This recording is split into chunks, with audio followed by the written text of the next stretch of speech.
اعوذ بالله من الشیطان الرجیم بسم الله الرحمن الرحیم د جرګی ټي وي ګرانو خلکو السلام علیکم. زیم تاسو کوربه جنت ګل عادل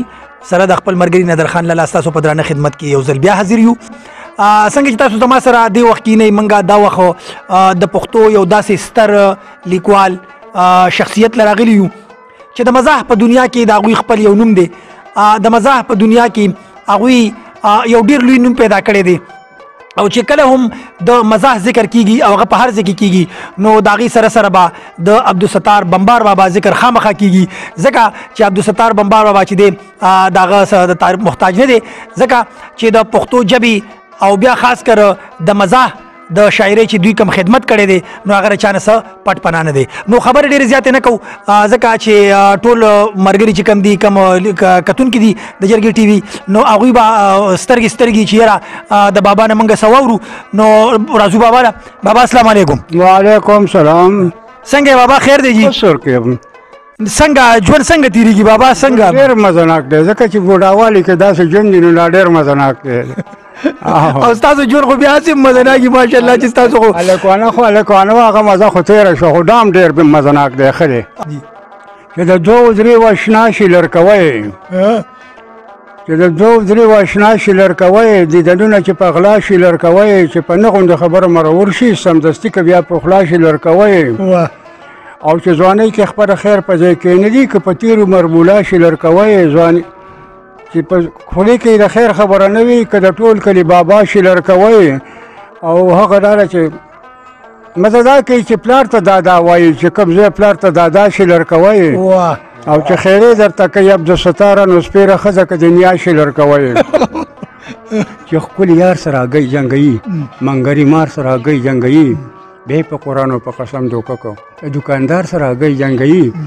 ملګرو راشي د خیرن ته ګورئ د مزیدار سره هګۍ جنګوي د عجیبه غوندې وختونه راغلو زامن د پلار سره هګۍ جنګوي پرېږده چې پروتي بې تپوسه پکې د تاڼهدار سره هګۍ جنګوي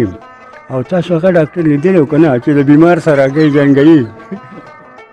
ملګرو دغه ماشوم نه پوهېږي عبدالستار سره هګۍ جنګوي وایي اوټنګه و یار ګورې اول څه پته نه لګي دلته د اخلاص مینې او د چل څه پته نه لګي زه هم مار خوړلی یم د پړې نه یېرېږم هر څه پکې وشي د ځنګل څه پته نه لګي خبر چونه ګچ مرزه به ایمان ژوندی همدغسې سپینې بوساړې دي د عمل څه پته نه لګي ډېر زموږ ملګري شودو سوي دي ماسته پوکي ړوند ته په ایمان د ګنې نل څه پته نه لګي سره یې د ملګرو څوک به چې څوک به راځي ورته دلته د جونګړې او شیش محل څه پته نه لګي ما عبدالستار ته یې ویل انتظار کوه خو نور یې د راتللو مکمل څه پته نه لګي او کمره مخ خو غږ ورته د یار به کوم ښکلی چې سوی په اعتبار به کوم تر څو به دواړه لاس نیولي ګرځو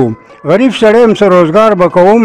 څوک چې زموږ تر منځه کاڼې ټکوي نور به سویم خوازار به کوم عبدالستار وایي لږ ناوخته یې که خو را به شي خیر دی انتظار به کوم مینه ښکلې مشغولا ده څوک به سوی څوک به سوی ناروا نه ده روا ده څوک به سوی څوک به سوی ګله بیا د دوی د قصده نن لاسونه را چاپېر کړه که ثواب دی که ګناه ده څوک به سوی څوک به سوی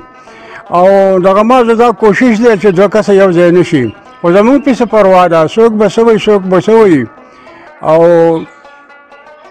دا متل دی اوبه درومي په کمزوري ځای ماتېږي ناچاري بده بلا ده څوک به سوی څوک به سوی یوه خوله نه له بېواکه کومه خوله به سړی چپ کړي دا د خدای لویه دنیا ده څوک به سوی څوک به سوی که دنیا په یو طرف شي بېلولی رانه نه شي خیر دې وي ستاسو دوا ده څوک به سوی څوک به سوی یار ویل عبدالستاره بس غوږونه پې کاڼه که زما ستا سره رضا ده څوک به سوی څوک به ډېر ښه وایي او وایي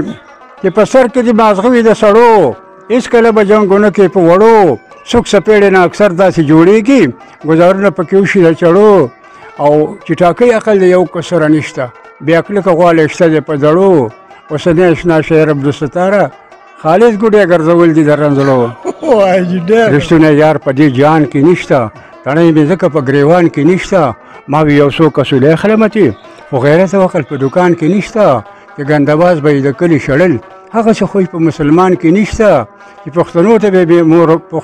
پښتو ته مورنۍ ژبه وي هېڅوک په هغه خاندان کې نشته د عبدالستاره پس د مرګه به یې خو د ژوندو قدر پاکستان کې نشته ته منکر نکر وي مونږ له مټۍ راوړه او خپله تولۍ راوړه نو خپله سمله خبرې کومه او تاسو وایئ چې هغه قبر ته یوازې ځای دی ما ته خو هغې ویلي چې موږ به دې نه پرېږدو یوازې درته خبرې کوم استاد یې اخر زمونږ هم استاد یې خو د ملایکو د لاس لیکلې ګوایي راوړه خپله صفایي راوړه نو سم لکه بېغمه او تاسو یې دغه د یارې ځای دی نو ما ورته ویم څنګه دی ما ته خو چې دلته به بلکل نه یارېږې الله راځي که پوهېږې سم په جنت کې به اوسېږې خو که میوې خورې میوې خورې نو یو وړه اندرپۍ راوړه یخه ملۍ راوړه دلته کې ګرمي ده د مړي دا ړومبی پاټک دی څنګه ستاسو ملک کې چاټک دی او مسره خوا کې خټک دی عبدالستاره کاغذونه سبۍ راوړه او کارت د مدعي راوړه نو سم لکه او یو کس هم خبره کوله نه ګپ خبره وه چې ښکلي هر چا سره به نه میچئ ښکلي هر چا سره یې مه میچوه د تره او ماما سره یې مه میچوه تیار یې وخوړه خراب به دې کړي د میا مولا سره یې مه میچوه عبدالستاره خلک تا یادوي چې دې بابا سره یې مه میچوه جی ګرانو خلکو تاسو ز عبدالستار بمبار بابا نه خسته خسته کلامونه واورېدل ډېر بهترین مونږ خو د خندانه بالکل داسې کړو چې یاره د خبرو نه ویستو او انشاءالله چې تاسو به هم ترې مزه واخلئ او انشاءالله په روان پروګرام کې به د یو نوي مېلمه سره ستاسو په درانه خدمت کې یو ځل بیا حاضرېږو نو خپل کوربه جنت ګل عادل سره د خپل ملګري نظرخان لاله ورکوي اجازت د الله په امان